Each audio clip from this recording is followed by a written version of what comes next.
खुशी किंबा दुखी थिला बेले कौनसी निष्पत्ति नियंतु नहीं, कारण ए समय रे अधिकांश निष्पत्ति भूल होई थाए। सबु बेले निज कर्म अनुसार फल मिली थाए। भल कर्म कले भल फल मिले एवं मंद कर्म कले मंद फल मिली थाए।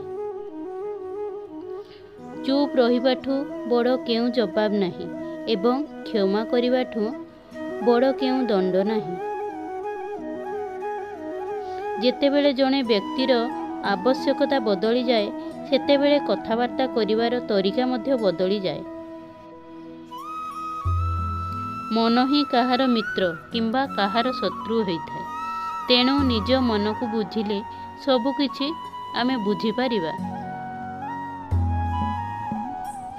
जिए सबु इच्छा त्याग करे मु मोर एही लोभरु जिए दूरेई रुहे ताकू शांति प्राप्त होइथाए।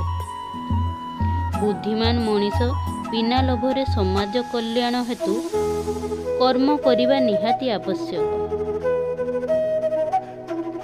जन्म मरण चिर सत्य, तेणु ए कथा को बुझ एवं आगकू बढ़। जय जगन्नाथ।